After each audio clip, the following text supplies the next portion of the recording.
What we learned hiring inbound sales reps. That's what we learned today on the Biz Chat.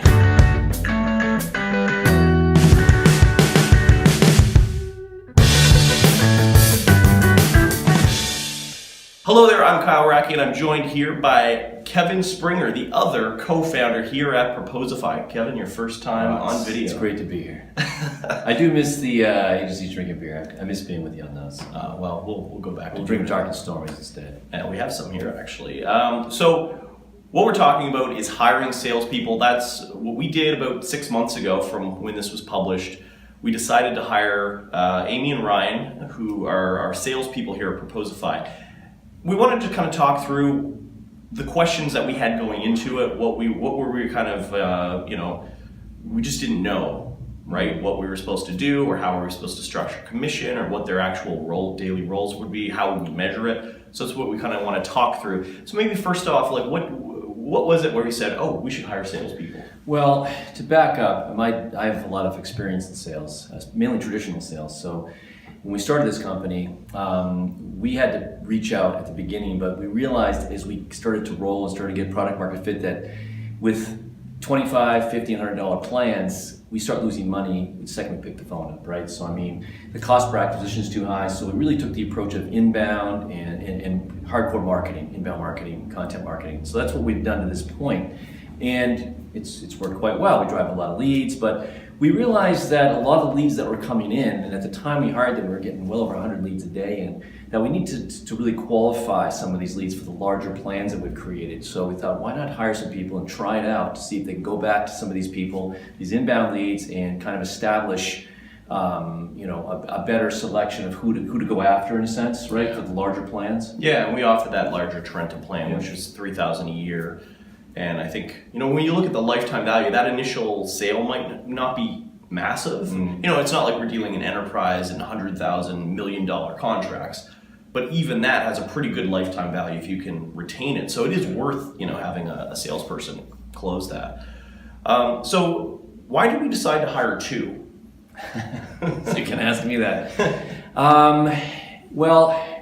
If you remember correctly, when we decided to put the ad, we said let's hire two because salespeople are very competitive by nature. So if we had two people in house, we thought they could be very competitive within each other. So it just made sense. Yeah.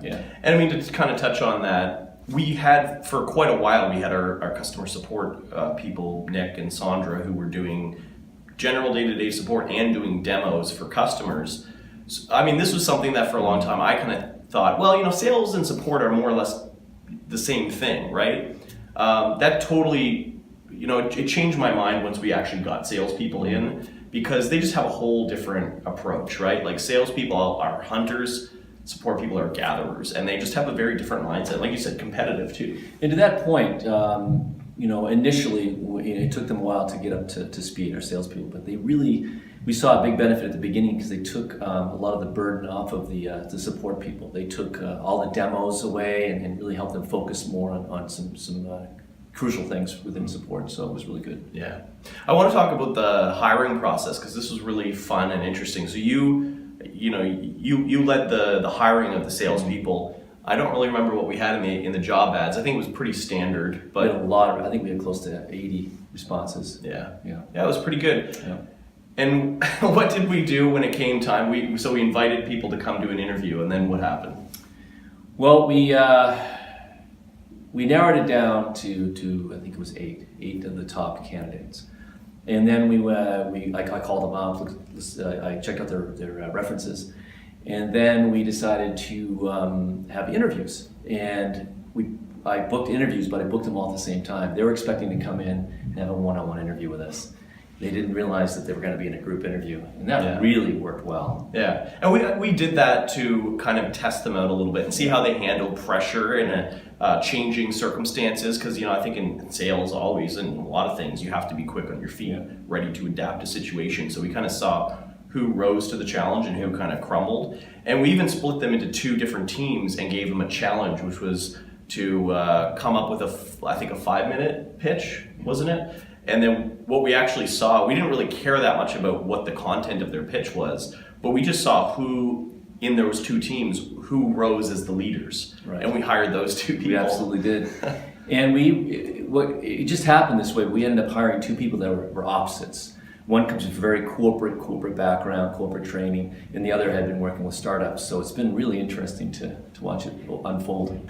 Okay, so now that they've been in the role for a while now, over 6 months, I guess some of the things that I've found, and you've probably got other things to touch on, things that we wouldn't have necessarily thought I thought a big one is that they inform product development. There's so many times that they come back from doing demos or dealing with larger tier customers and they say, I lost a sale because we don't have this feature or because the feature works this way and they really need it to work a different way. And I think that's really valuable. I don't think you always want salespeople dictating what your product is, but just getting that feedback that only really comes from those phone calls and those demos has been super valuable.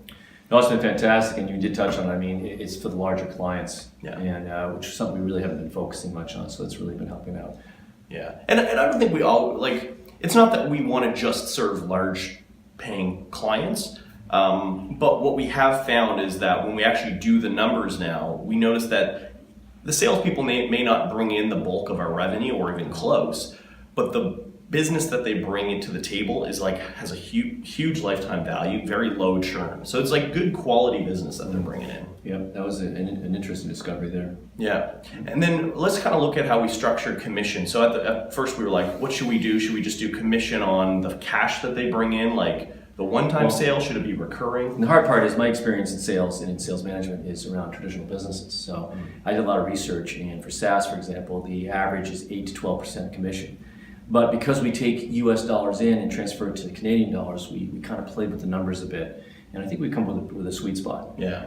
But they get rewarded for bringing recurring revenue as opposed to just making that first month commission, a higher commission for the first month and then nothing after. If they're bringing in shitty business and all of it's churning after 2 months, well then they actually lose the commission from that, which I think is smart to do. There are a lot more moving parts to structuring commission and paying out. I mean, especially in SaaS, you got to go quick for a churn, recurring revenue, and so on and so forth. So we actually, it was your idea with ChartMogul, and we're able to sync it in with their CRM. Well, you guys were doing spreadsheets for a while, and then I think when we started actually trying to audit it, we were like, how do we really know how accurate it is, or how, it's also just like you said, it's so much time for you and the salespeople that could be better spent. Let's let a machine do this instead of doing it manually. So what we do now, and actually we'll link to a blog post that I had written on basically technically how this happened. But we make it so that if in HubSpot CRM, the salespeople can just mark a deal as closed, and then it will automatically push to ChartMogul. And then you can actually do a filter. So you can filter by sales rep and then get all your metrics, your MRR, LTV, net revenue, churn, all that kind of stuff. Yeah. Filtered by salesperson. So that's been hugely valuable. It's awesome. Yeah. We've talked a lot about Amy and Ryan, and now we thought we want to show them and bring them on the actual show. So welcome, Amy and Ryan. I want to ask you both individually what went through your minds when you first showed up expecting a one-on-one interview, and you got a group appeared in front of you. What did you think? I was pretty surprised. I was not expecting that. I would like to point out that Ryan and I were the first ones at the group interview, though. I was the first. Well, it's So definitely competitive. So competitive. That's good. I was definitely surprised, and it's nothing I've ever experienced before.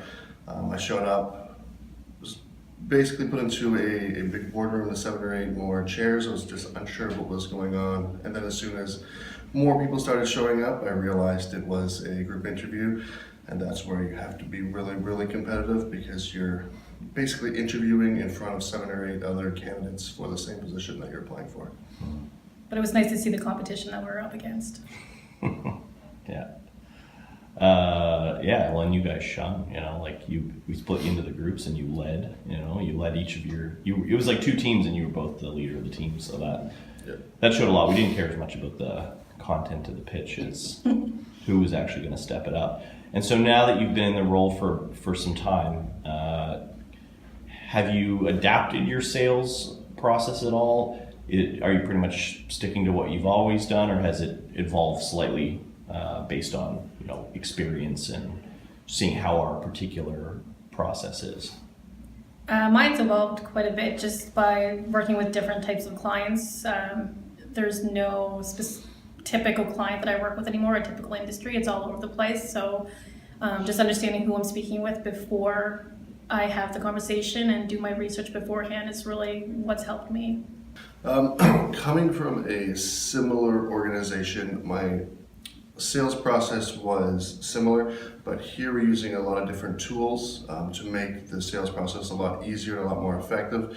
So definitely since joining Proposify, my sales process has changed and gotten a lot better and easier. Cool. Amy, what about the difference from coming from a corporate background to a SaaS product? Like, how have you found is your sales process different in that way, or how have you approached it differently? It's very different. One thing I've learned is to try and stop overthinking everything, because I'm used to things having a million different steps, as opposed to a relatively simpler sales process. So coming from corporate to a SaaS company, it's really I've learned not to overthink every single thing I do, and it's been a little bit of a challenge, but I'm getting used to it, so it's nice. And sorry, Go ahead. what about your individual approaches to inbound sales? Since our product, basically all the information you can find online, I think very similar to a lot of products, my approach is more finding a solution to the problems that they're having. So I'm not technically selling, I'm just providing them a solution to their problem using our platform. And what Proposify means to them, how much time are you going to save, what does your current process look like? Not feature sell, we have a fantastic product, our features are great, but it's really about why you need us and how we're going to make your life a lot easier. So that is what we learned hiring inside salespeople. If you have any questions, let us know. Thanks for watching, and be sure to hit subscribe so you get more content like this every week.